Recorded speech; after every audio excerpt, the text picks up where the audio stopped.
হযরত ওমর ফারুক রাদিয়াল্লাহু তাআলা আনহু অর্ধ পৃথিবীর বাদশা।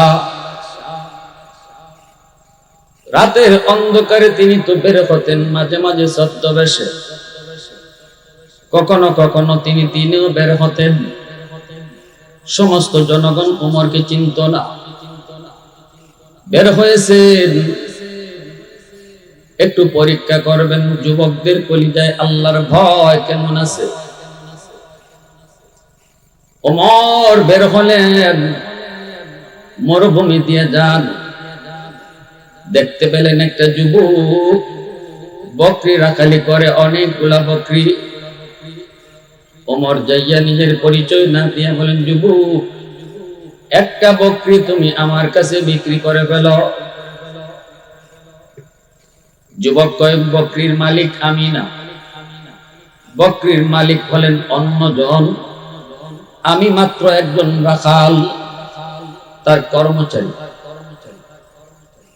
অর্ধ পৃথিবীর বাদশা ওমর ডাক দিয়ে বলেন, যুবক, একটা বকরি যদি তুমি বিক্রি করে দাও, এতগুলা বকরির ভিতরে তোমার মালিক টের পাবে না। পরীক্ষা করতেছেন দেখি লোক দেখিয়া। যুবক বলে, মুসাফির, আমার মালিক বড় তিনি চালাক, বের করার সময় তিনি গন্যা গন্যা গন্যা গন্যা বের করেন, একটা দুইটা তিনটা চারটা এভাবে বের করেন। আবার যখন ঢুকাইতে চান তখনও তিনি গন্যা গন্যা ঢুকান। একটা বকরি যদি কম হয় তাহলে ধরা পড়ব। ওমর আরো পরীক্ষা করে, এর যুবক, যদি ওই বকরিটা কম পায় তখন তুমি বলবা আকালা বুদ্ধি, তুমি বলবা বাঘে খেয়ে ফেলেছে, জঙ্গল থেকে একটা বাঘ এসে বকরিটা খেয়ে ফেলেছে।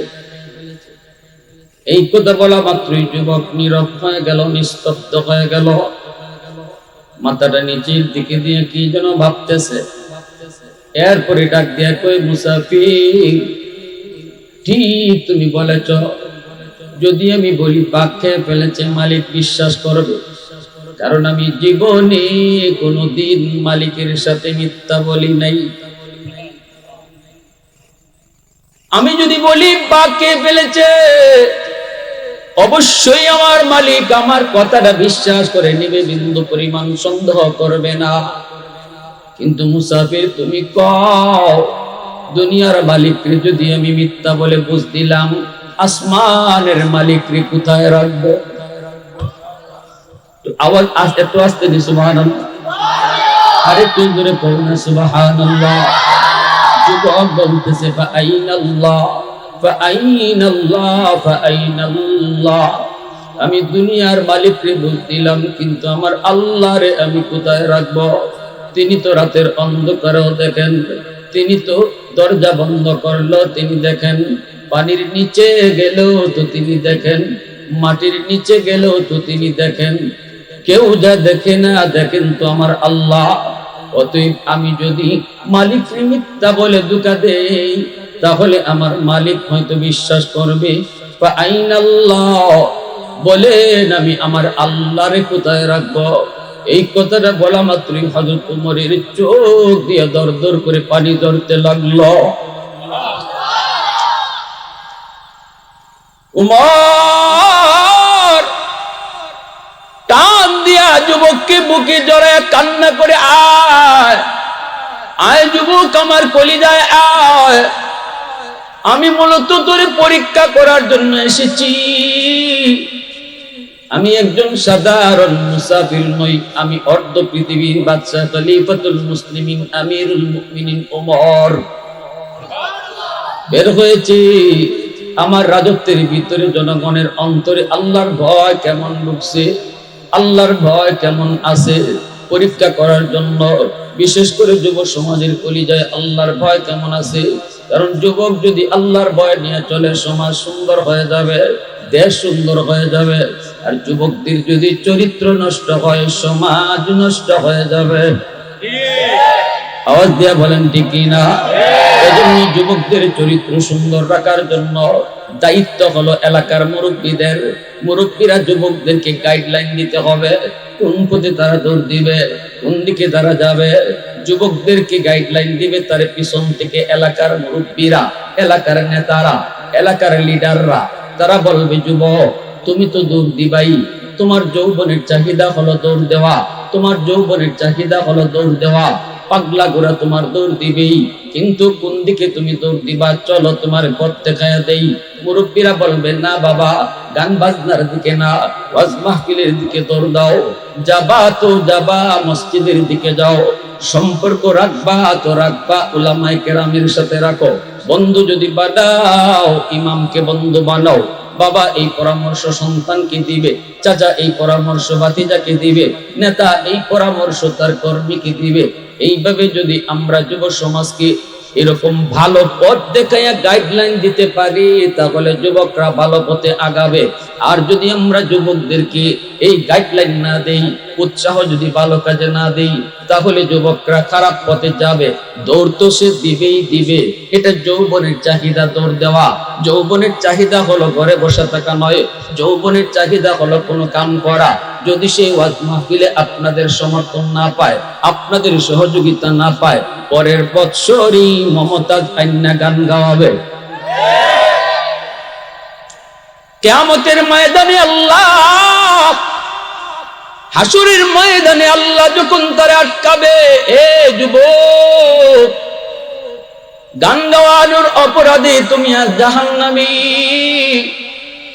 ওই সমাজের যুবকরা যখন আল্লাহর কাছে আবদার করবে, আল্লাহ গান গাওয়ানোর অপরাধে আমি যদি জাহান্নামী হই, আমাকে জাহান্নামে দেওয়ার আগে আমার এলাকার মুরব্বীরারে ডাকো, এলাকার নেতাদেরকে ডাকো, এলাকার লিডারদেরকে ডাকো, ডাকো ডাকো ডাকো, দেখো তাদেরকে জিজ্ঞেস করো তারা ভালো কাজে উৎসাহ আমাদেরকে দিছে কিনা। না না, তাদেরকে ভালো কাজে উৎসাহ দিতে পাই নাই, যার কারণে বাধ্য হয়ে খারাপ পথে গেছি। আল্লাহ তারা যদি আমাকে ভালো পথ দেখায় রাখতো, তাহলে আমি খারাপ পথে যাইতাম না। রব্বানা আতিহিম দিফাইনি মিনাল আযাব ওয়ালআনহুম লানান কাবীরা। আমাকে যদি আজকে জাহান্নামে তুমি শাস্তি দাও, আমার এলাকার লিডারদেরকে ডাবল শাস্তি দিতে হবে। জোরে কোন নাউজুবিল্লাহ, আরেকটু জোরে কোন নাউজুবিল্লাহ। ভাইরে হযরত ওমর ওই যুবককে কলিজার মধ্যে আঁকড়ায় ধরে তিনি কান্দেন আর কই, মালিক এখন কিছু সাহস হয়, এখন কিছু আমার মনে বল হয়, দেশ চালানো যাবে, দেশ পরিচালনা করা যাবে। কারণ আমার দেশের একজন যুবক রাখালের অন্তরেও আল্লাহর ভয় আছে। আর আমাদের দেশের যুবক ম্যানেজার হইলেও লক্ষ টাকা চুরি করে, আসেনি না নাই? কারণটা কি জানেন? কারণ হলো রাষ্ট্রীয়ভাবে চরিত্র সংশোধন করার, আল্লাহ ভীতি অন্তরে জাগ্রত করানোর কোনো কি নেই, পদক্ষেপ নেই। অর্থমন্ত্রী আছে, ধর্মমন্ত্রী আছে, স্বাস্থ্যমন্ত্রী আছে, মোটা হইতাই কেন তাই কাইবার লাগি মন্ত্রী আছে, কিন্তু চরিত্র কেমন করে ভালো করতে হয়, আল্লাহর ভয় কেমন করে ঢুকাইতে হয়, এই ডিপার্টমেন্টে কোনো মন্ত্রিত্ব নাই, কোনো খেদমত নাই। যতটুকু খেদমত করতেছে উলামায়ে কেরাম। এজন্য আমার ভাইরা বন্ধুরা, যুবক হযরত ওমর শুকরিয়া আদায় করেন। ওই যুবককে নিজের কলিজার ভিতরে তিনি টান দিয়া যুবককে লইয়া তিনি চোখের পানি করে কান্দেন আর বলেন, যুবক আমি হলাম খলিফাতুল মুসলিমিন আমিরুল মুমিনিন ওমর। হযরত ওমর ফারুক রাদিয়াল্লাহু তাআলা আনহুর সামনে কেউ যদি কখনো অন্যায় করত, সাথে সাথে তার কলিজায় ভয় শুরু হয়ে যাইত। কারণ ওমর নরম নাকি গরম? একটু আওয়াজ দিয়া, নরম না গরম? হযরত ওমর তিনি একবার এক রাস্তা দিয়ে আসতেছেন, ওই দিক থেকে একজন মদখোর, মদের ব্যবসায়ী, কলস ভরা মদ নিয়ে যায়। মদের ব্যবসায়ী আল্লাহ ও আল্লাহ, বাজারে যাইতেছি কলস ভরা মদ, কিন্তু ডর লাগে। কের ডর? তোমার কোমরের সামনে আমি ফইরা যাই, এই ডর লাগে।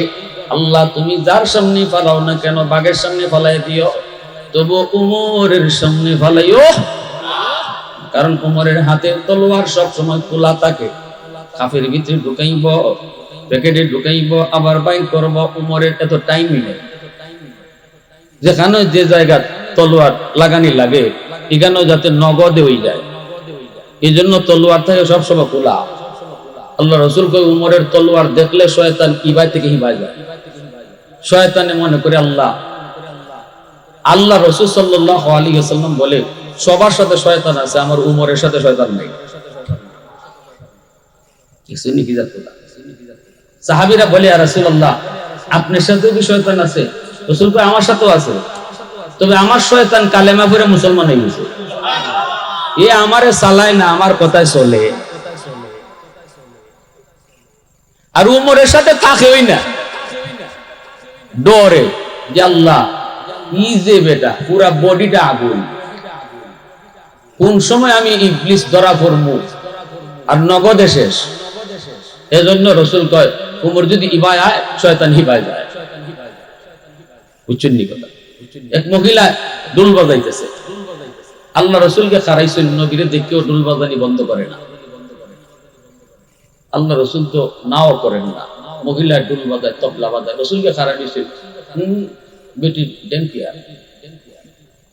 এরপরে হযরত উমর আইতাছে, যেই মাত্র দেখছে উমর আইতাছে সাথে সাথে ডুল তবলা সব লুকাই লিছে।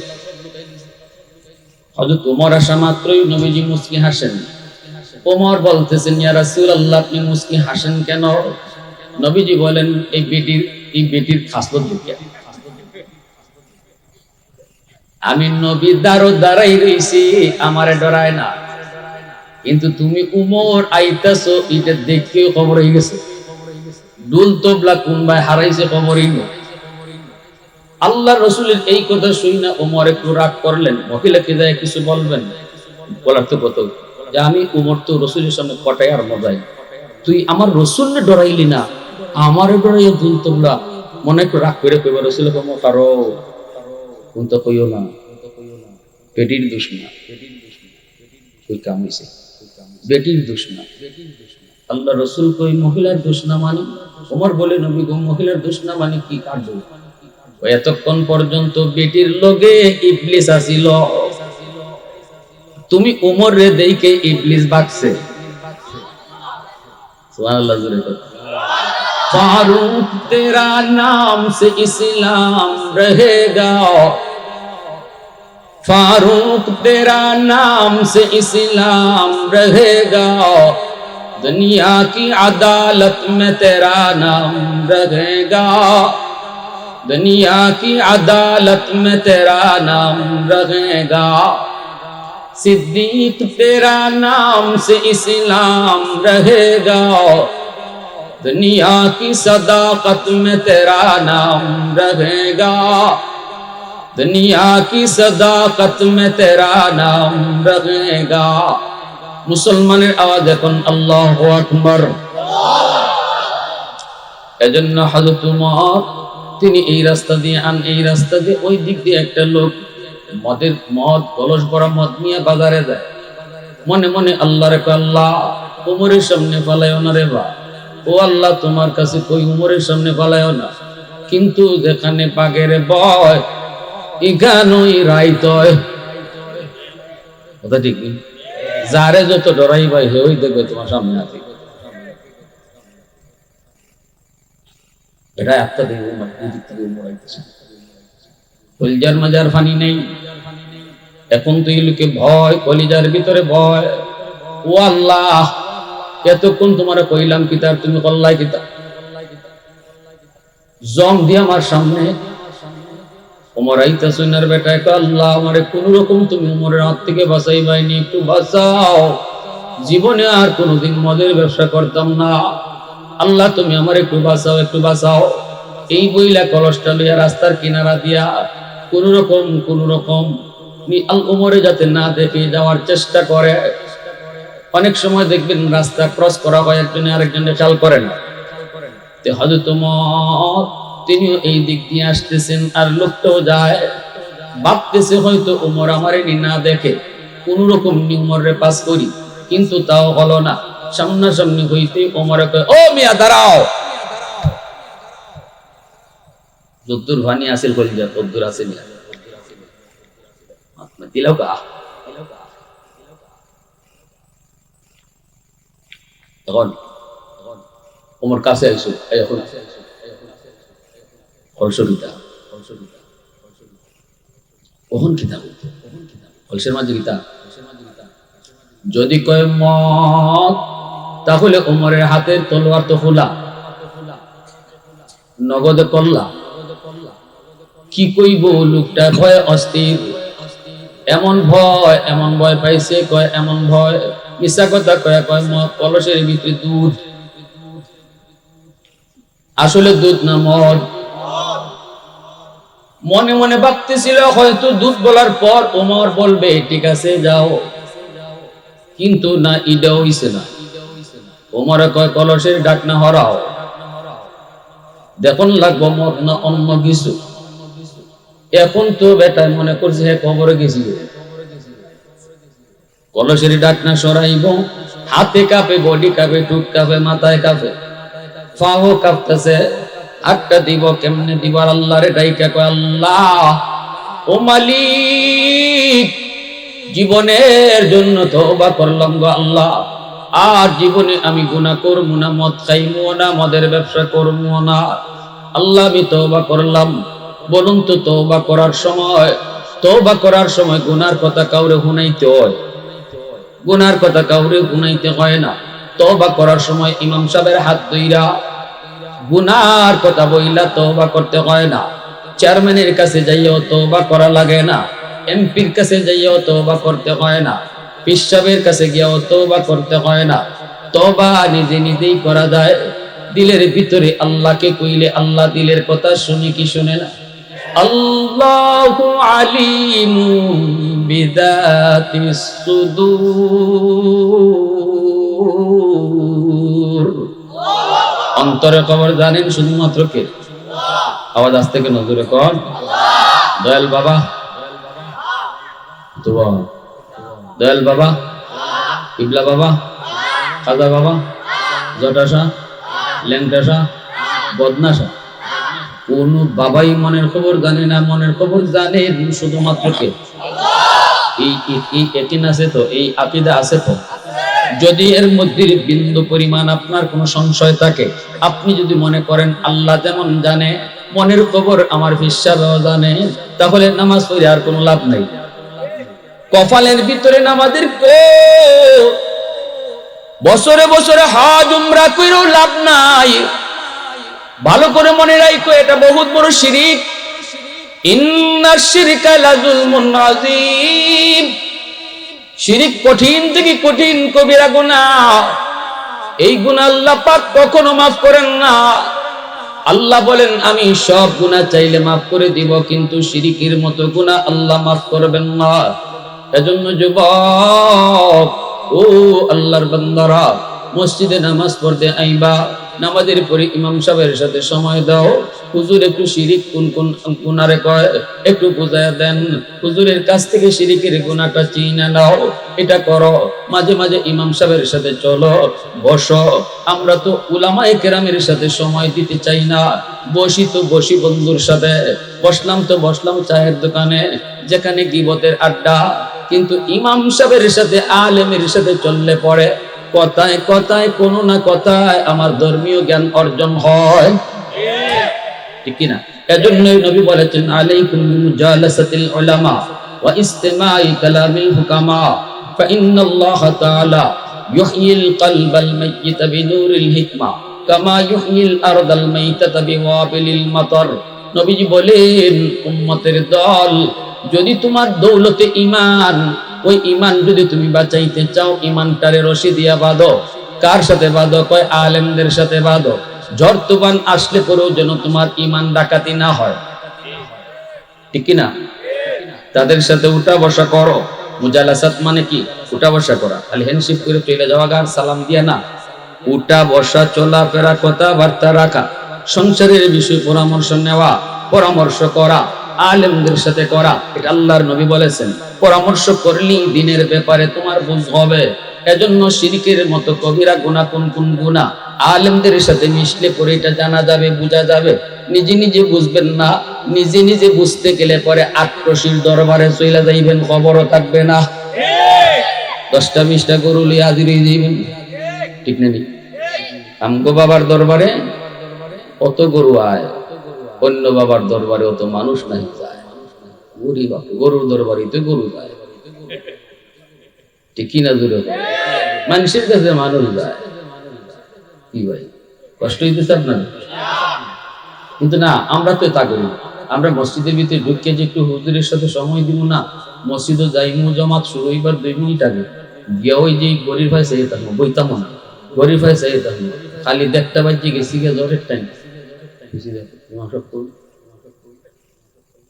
ইমাম সাহেব কই,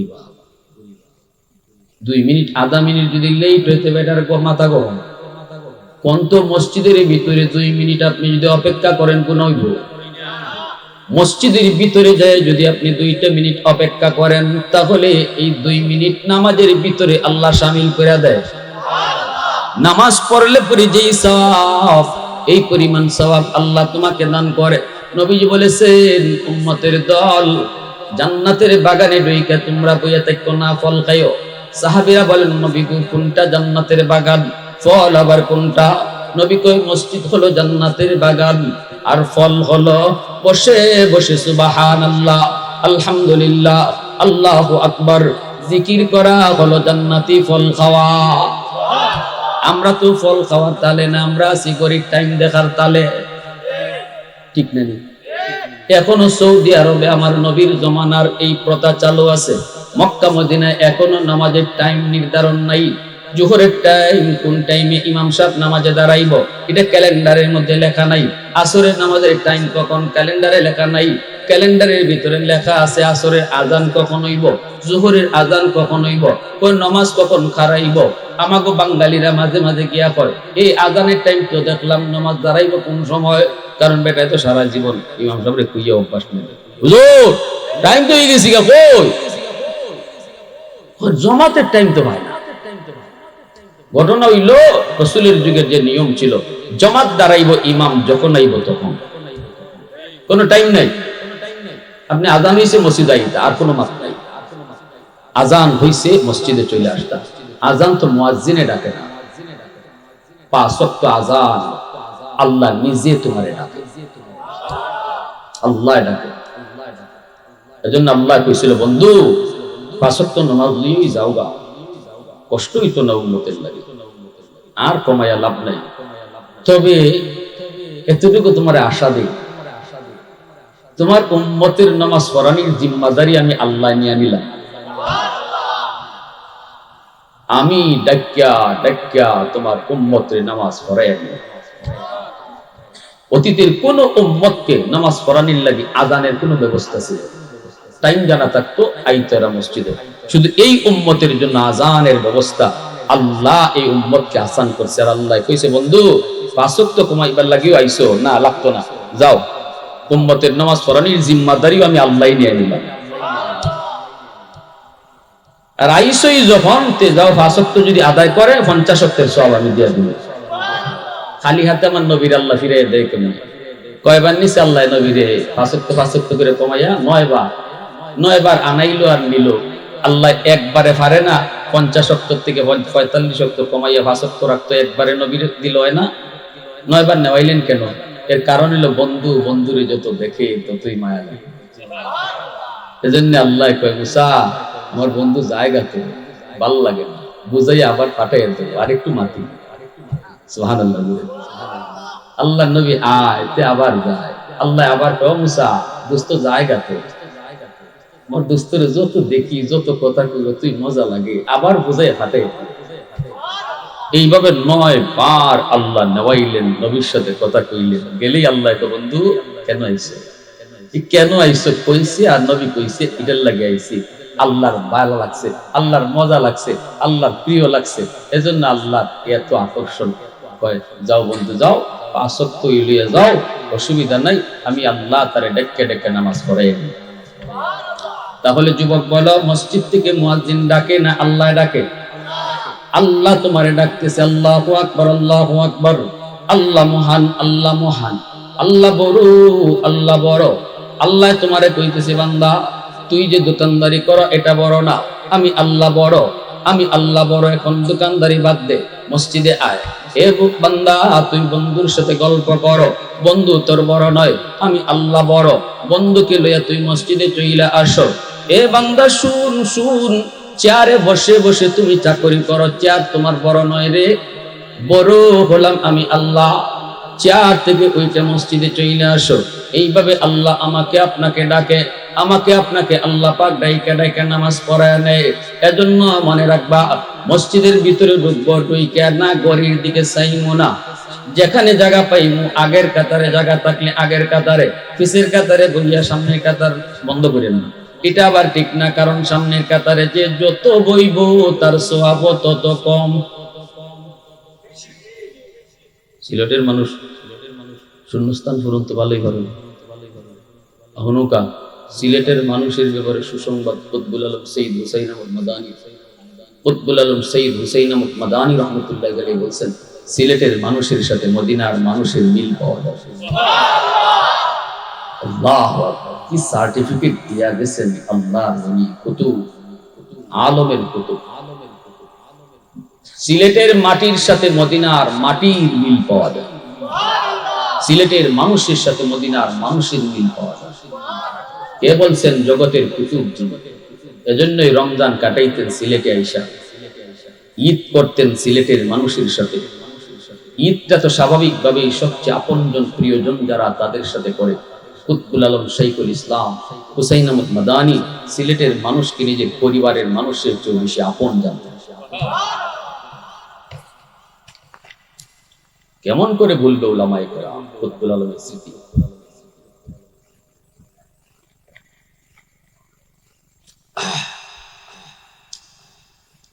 এজন্য শিরিক বহুত বড় কবিরা গুনাহ। মনের খবর জানেন কে?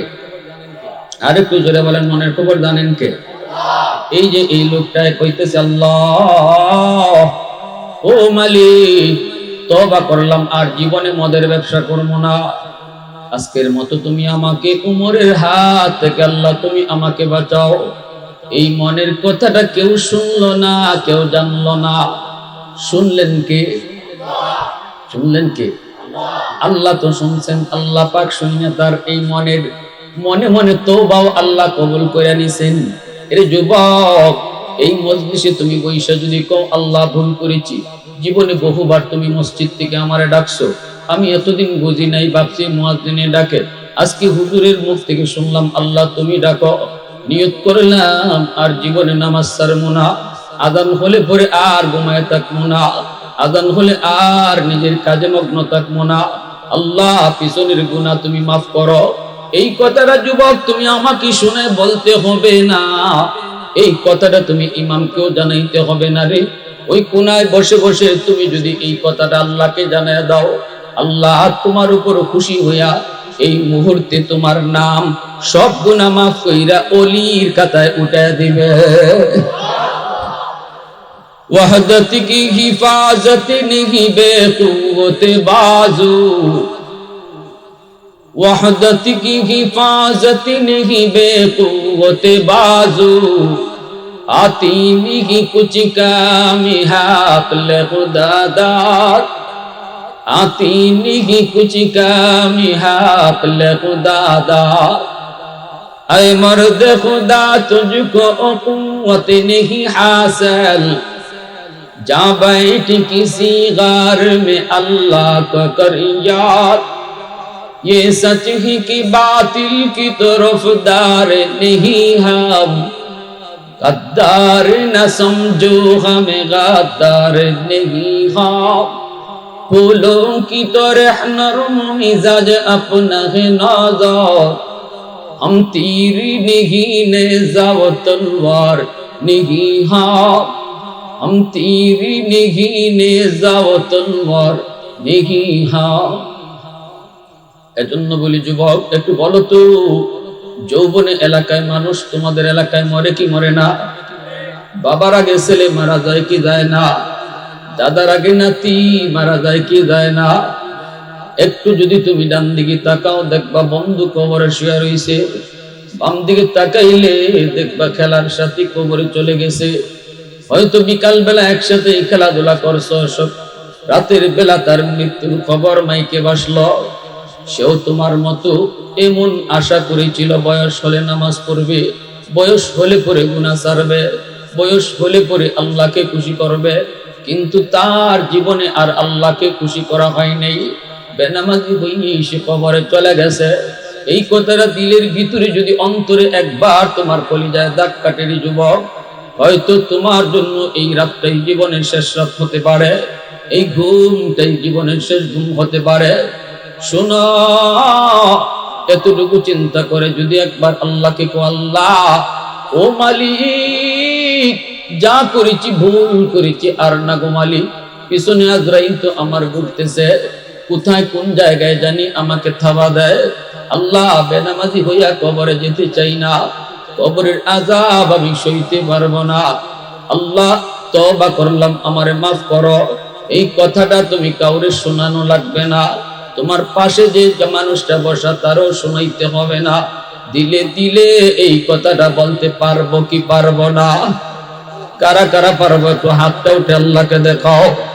আল্লাহ তুমি কবুল করো, জোরে কোন আমিন, আরো জোরে বলেন আমিন।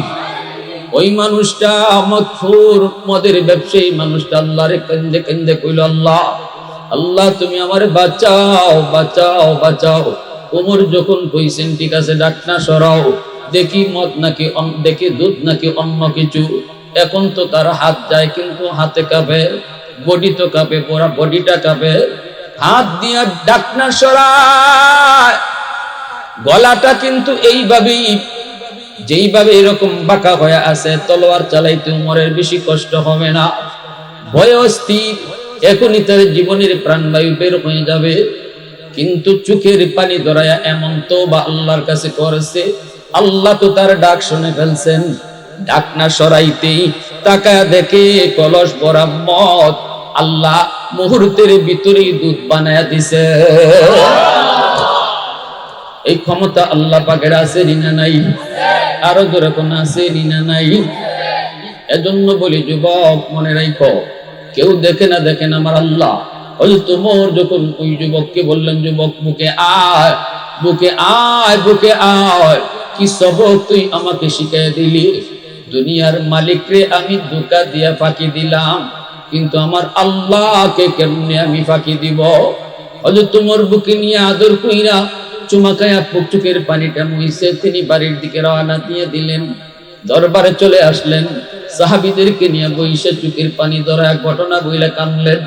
ভাইরে, হযরত ওমর মরণ পর্যন্ত সারা জীবন ওই যুবকের কথা তিনি ইয়াদ রাখছেন, যুবকের কথাটাও তিনি ইয়াদ রাখছেন।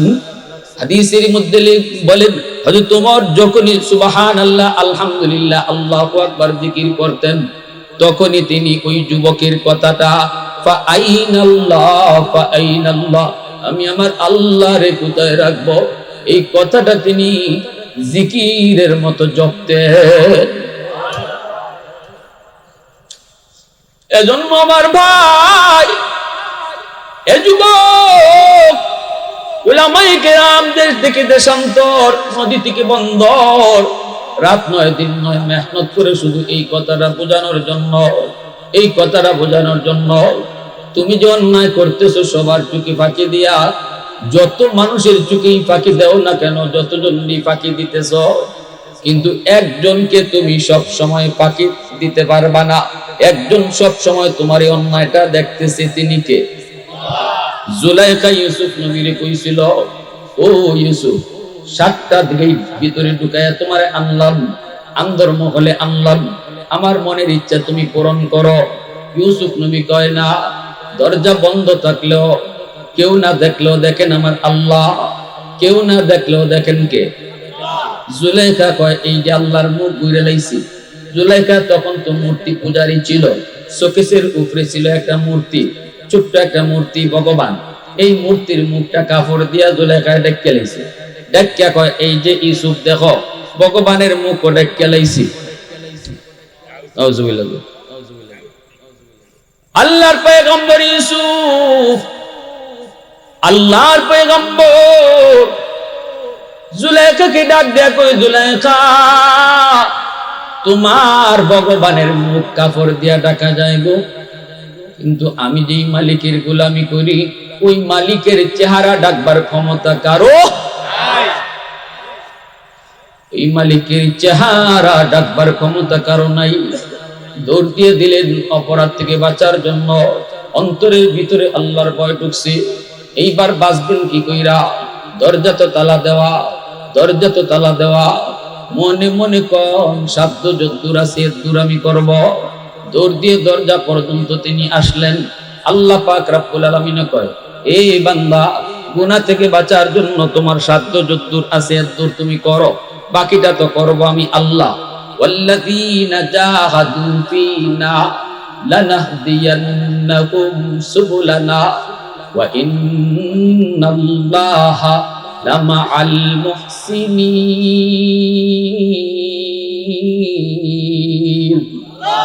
আল্লাহ পাক কই তুমি চেষ্টা করো গুনাহ থেকে বাঁচা, চেষ্টা তো করো, ঠিক না? আমরা তো গুনাহ থেকে বাঁচার চেষ্টাও করি। আল্লাহ কয় চেষ্টা করো গুনাহ থেকে বাঁচার, যতদূর সম্ভব এতদূর চেষ্টা করো। যেখানে গিয়ে তুমি পারতায় না এই জায়গা আমি দেবো। ইউসুফ পয়গম্বর দৌড় দিয়া দরজার কাছে চলে আসলেন। এত মোটা তালা, চাবি জুলেখার পেছ, এই তালার কাছে চলে আসলেন দৌড় দিয়া। আর মনে মনে কন আল্লাহ তালা পর্যন্ত যাওয়া আমার কাম, আর তালা খুললা দেওয়া তুমি আল্লাহর কাম। মুহূর্তের ভিতরে আল্লাহ তালা খুইলা দিলেন। ইউসুফ নবী আবার দৌড় দিয়ে দ্বিতীয় গেইটে, এই দ্বিতীয় গেইটের তালাও টাস করে খুলে গেল। আবার দৌড় দিয়ে তৃতীয় গেইটের কাছে, তৃতীয় গেইটের তালাও আল্লাহ টাস করে খুলে দিল। চতুর্থ, পঞ্চম, সপ্তম, 7টা গেইট পাড়ি দিয়ে যখন তিনি বের হয়ে আসবেন, জুলেখা পিছনে জামাই কাপড় দিয়ে ধরলো, এইভাবে ধরলো, খামসা দিয়ে ধরলো। তিনি এত দ্রুত যাইতেছিলেন, পাঞ্জাবি ছিঁড়ে গেল পিছন দিক দিয়া। মুহূর্তের ভিতরে জুলেখার স্বামী সামনে হাজির। জুলেখার স্বামী তো দেখে অবাক। ইউসুফ ধরতেছে, পিছনে বউ। জুলেখার স্বামী কয় ব্যাপার কি, ঘটনা কি দেখি? দুইজন তো আসামি দাঁড়ায় রইছে। জুলেখার স্বামী কয় কি হইছে? সাথে সাথে জুলেখা মহিলাদের ষড়যন্ত্র কত বড়, সাথে সাথে তারই মুখ ফুটে গেছে। দেখছো তুমি যে কুসলে আদর করে গরু আনছো, ফালছো তো আদরও করছো, এখন তোমার আমানতই আবদা লাগছে। ইউসুফ নবী কয় অসম্ভব, মিথ্যা কথা, মিথ্যা কথা আমি করি নাই। আমাকে উনি ঢুকাইছে, আমার সাথে অন্যায় করতে চাইছে। আল্লাহ আমাকে তার কুদরতে বাঁচাইছে, আমি বাঁচি নাই, আল্লাহ বাঁচাইছে। জুলেখা কয় মিছা কথা কয়, জামাইয়ের কাছে ভালো থাকবার লাগে, হ্যাঁ মিছা কথা কয়। ইউসুফ নবী কয় না, আমি মিথ্যা বলি না। এখন জামাইয়ে কার কথা বিশ্বাস করব? একদিকে আদরের স্ত্রী, স্ত্রীর কথাটাই দেও তার বিশ্বাস আগে করতে হয়। এই অবস্থায় একটা দুধের বাচ্চায় সাক্ষী দিয়া বসলো। দুধের বাচ্চায় কয়, ও আজিজি মিসর, আমি তোমাকে বলি শুনো, পরামর্শ দেই শুনো, কে সত্য বলে কে মিথ্যা বলে তুমি বাইর করতে পারবা কেমনে? কয় ইউসুফের জামা দেখো, পিছনে চিরা না সামনে চিরা। যদি সামনে চিরা হয় তাহলে বোঝা গেল ইউসুফ দোষী, আর যদি জামা পিছনে চিরা হয় বোঝা গেল জুলেখা দোষী। জুলেখা টান দিছে, ইউসুফ তাড়াতাড়ি আইছে। কয় কথা তো ঠিক। এইবার তালাশ করে দেখে ইউসুফ নবীর পিছনে জামা চিরা। সাক্ষী দিল কেডায়? দুধের বাচ্চা। সাক্ষী দিছে কেডায়? দুধের বাচ্চা কথা বলতে পারে, আল্লাহ কথা কইছে। দুধের বাচ্চা যদি আল্লাহ কথা কইছে, একদম নবীর নির্দোষ বানাইবা। দুধের বাচ্চা এটাও ভাবত কইতো যে না ইউসুফ সত্য কয় আর জুলেখা মিথ্যা কয়। আল্লাহ এইভাবেও কইছেন, এইভাবেও কইছেন।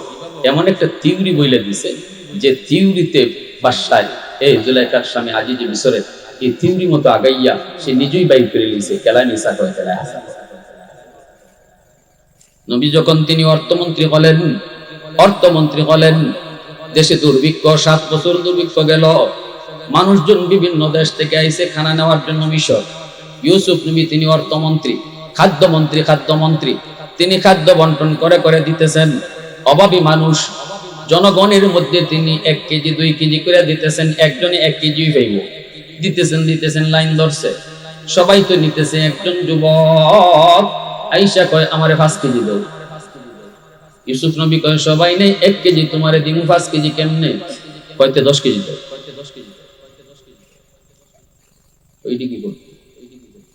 সবাই নেই 1 কেজি 10 কেজি কেমনে? কয়তে 20 কেজি। ইউসুফ নবী বলছেন কি করতে? আরে ভাই তুমি তো কও, এটা কি কইতেছো? কয় নবী গো, আপনি যদি আমার পরিচয় জানেন তাহলে 20 কেজি 40 কেজি না, পুরা গুদামই আমারে দেলাই। কি তোমার পরিচয়? কয় নবী গো, মনে পড়েনি আজ থেকে 15 বছর আগে আপনি জুলাইখার ষড়যন্ত্রের শিকার হয়েছিলেন, আর ওই ষড়যন্ত্র থেকে একটা শিশু বাচ্চার সাক্ষীর দ্বারা আপনি মুক্ত হয়েছিলেন, নির্দোষ প্রমাণ হয়েছিলেন। মনে পড়েনি ওই শিশু বাচ্চাটার কথা? ইউসুফ নবী কয় হ মনে পড়ছে। কয় আমি ওই দিনের শিশু, আজকের যুবক। একটু আস্তে কইবেন সুবহানাল্লাহ। ইউসুফ নবীর সাথে সাথে বুকের সাথে বুক মিলায় কান্দে, কপালে চুমুকায়, আয় ভাই আমার বুকে আয়, আয় আমার বুকে আয়, যা তোরে গুদাম ফ্রি করে দিলাম, যা মন চায় তুমি লয়ে যাও। আল্লাহ পাক কয় ইউসুফ, একবার শুধু তোমার পক্ষে সাক্ষী দেওয়ায় তারে গুদাম ফ্রি করে দিলাইছো। মনে রেখো আমার নবীর উম্মত আসতেছে ভবিষ্যতে, এদেরকে দৈনিক 5 বার আমি আল্লাহ ডাকবো মসজিদ থেকে। যদি 5 বার আইয়া আমি আল্লাহরে সাক্ষী দেয়, তাহলে বলো আমি তার জন্য জান্নাতের গুদাম কেমনে ওপেন করব? আর জোরে সুবহানাল্লাহ। একবারের সাক্ষীতেই যদি তুমি এত খুশি, আমার নবীর উম্মত যদি 5 বার আমারে সাক্ষী দেয়, আমি আল্লাহ তার উপর কত খুশি। সুবহানাল্লাহ। তাহলে নামাজ পড়ার দরকার আছে নি না নাই? যুবক একটু বলো, নামাজ পড়ার দরকার আছে নি না নাই? বেনামাজি হইয়া কবরে যাও না, বেনামাজি হইয়া কবরে যাও। আল্লাহ বলে ইল্লাল্লাযীনা আমানু ওয়া আমিলুস সালিহাত ফালাহুম আজরুন গায়রু মামনুন। আল্লাহ বলে শোনো, যেই বয়সে তোমার গায়ে শক্তি থাকবে, এই বয়সে যদি তুমি 5 ওয়াক্ত নামাজ মসজিদে গিয়ে পড়ো, শক্তি যতদিন আছিল এতদিন মসজিদে নামাজ পড়ছো। যেই বয়সে গায়ে শক্তি থাকতো না, গড় নামাজ পড়বা, মসজিদে যাওয়ার সাহসই নেই, আমি আল্লাহ তোমাকে গড়ে নামাজ পড়লো মসজিদে জমাতের সওয়াব দান করব। এই কথা আল্লাহ পবিত্র কোরআনের সূরা 3-এ 4টা কসম খেয়ে দিয়েছেন। ওয়াত-তিন ওয়াজ-যাইতুন ওয়া তুরি সিনিন ওয়া হাদাল বালাদিল আমিন। তিনের কসম, যাইতুনের কসম, তুর পাহাড়ের কসম, মক্কা নগরীর কসম। আল্লাহ বলে শোনো বান্দা বান্দি, এত মায়া কইরা, এত আদর কইরা, এত সুন্দর করে, এত সম্মানী বানায়া তোমাদেরকে বানাইলাম। বৃদ্ধ বয়সে তুমি যখন উপনীত হও, কেউ তোমারে দাম দিতে চাইবে না। নিজের ময়লাটা নিজের চোখে তুমি দেখবা না। না না, কামড় দিয়া খাওয়ার মতো দাঁত তোমার থাকবে না। ওই বয়সটাতে বউ তোমারও ঠিক মতো দাম দিবে না, সন্তানও তোমাকে দাম দিবে না, এলাকার মানুষও তোমাকে দাম দিবে না। বলবে মিয়া এত লম্বা কথা কইও না, যৌবনে অনেক খাও দিছ, এখন তো বুড়া হয়ে গেছো, কবরে এক পা চইলা গেছে বউ, এইভাবে তোমারে কেউ হয়তো দাম দিবে না। কিন্তু বান্দারে, যৌবনে যদি তুই আমার গোলামি কইরা থাকো, যৌবনে যদি আমি আল্লাহর ভয় অন্তরে নিয়ে চলো, ওই বৃদ্ধ বয়সে কেউ যখন তোমারে দাম দিবে না, আমি আল্লাহ তোমাকে দামি বানায়া দিব। ঘরে নামাজ পড়বা, সওয়াব উঠায় দেওয়া হবে মসজিদের। কোরআন তেলাওয়াত করতে পারবা না, চোখে তোমার পাওয়ার নাই, কারণ পাওয়ার আমি আল্লাহ কেড়ে নিয়েছি। যৌবনে তুমি তাহা কোরআন পড়ছো, ফজরের পরে কোরআন পড়ছো, মাগরিবের পরে পড়ছো, দিনে একবার না একবার তুমি কোরআন তেলাওয়াত করছো। এখন তোমার চোখে পাওয়ার নাই, কোরআন তেলাওয়াত করতে পারো না। আফসোস করো বান্দা, আফসোস করো না রে বান্দা, আফসোস কইরো না। যৌবনে কোরআন তেলাওয়াতের সওয়াব তোমার আমলনামায় জারি রাখবো। তাহাজ্জুদের নামাজ পড়েছো, এখন পড়তে পারো না, গায়ে তোমার শক্তি নাই, ঘুমায় রইছো, আফসোস করো আল্লাহ, পারি না। নিয়মিত তাহাজ্জুদ পড়তাম, এখন তো পারি না, গায়ে শক্তি নেই। আল্লাহ ফেরেশতাদেরকে কি বলে শুনেন? আল্লাহ কই ফেরেশতারা শুন, আমার বান্দার গায়ের শক্তি নিজে নিজে পাইছে না, আমি আল্লাহ নিছি। ফেরেশতারা কইব আল্লাহ তুমি তো তার শক্তি কাইরা নিছো, কেউ তো বুড়া হইতো চায় না, সবাই তো জোয়ানই থাকতে চায়, ঠিক না? আল্লাহ পাক সেও জোয়ান থাকতে চাইছে, আমি তারে বুড়া বানাইছি। আগের মতোই যদি সে জোয়ান থাকতো তাহলে আজও তাহাজ্জুদ পড়তো। যদিও আমার বান্দা ঘুমায় রইছে, তবুও তার আমলনামায় তাহাজ্জুদের সওয়াব উঠায়া দাও। এটাকেই আল্লাহর পক্ষ থেকে ইবাদতের পেনশন করে। দুনিয়ার বাদশায় দেয় পেনশন, দুনিয়ার সরকারে দেয় পেনশন, দুনিয়ার সরকারে দেয় পেনশন, দেয় না? 40 বছর সরকারি চাকরি করার পর সরকারি পেনশন দেয়নি না, কয় করে বই দাও। এখন আর তোমার অফিসে আউন লাগতো না, তোমার ডিউটিতে আমি খুশি, বড় বইয়া তোমার বেতন পাঠাইমু, এটারে কয় সরকারি পেনশন। আসেননি পেনশন পাওয়াই গেল, অর্জন আসেননি পেনশন।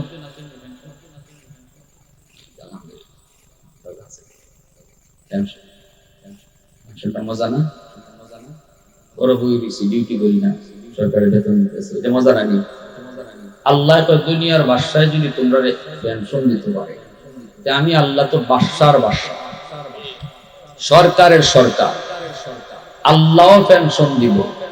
যৌবনে যদি ঠিক মতো আল্লাহর ইবাদত করো, বুড়া বয়সে বুড়া হওয়ার কারণে যদি ওই ইবাদত কিভাবে না পারো, আল্লাহ তোমাকে যৌবনের সুন্দর ইবাদতের সওয়াবটা ঘরে বসাইয়া দান করবে। ঘরে বসায় আল্লাহ সুন্দর ইবাদতের সওয়াবটা দান করবে। বৃদ্ধ বয়সে হয়তো কোন রকম পড়তেছো, রুকু হইতেছে না, রুকু থেকে খাড়া হইতে পারো না, রক সিরে জায়গা, সেজদায় গেছো, মাথার বার ওই জায়গা তুলতে পারো না, কোন রকম সেজদাটা দিতেছো, আল্লাহ সব দেখতেছে। এরপর আল্লাহকে বান্দারে যৌবনে যে সুন্দর করে নামাজ পড়ছিলে ওই সওয়াবটাই তোর আমলনামায় দান করা। তাহলে যৌবনের ইবাদতের দাম আছে না? মসজিদ কার ঘর? জোরে বলেন কার ঘর? আল্লাহর ঘর মসজিদ, আল্লাহর ঘর মসজিদ।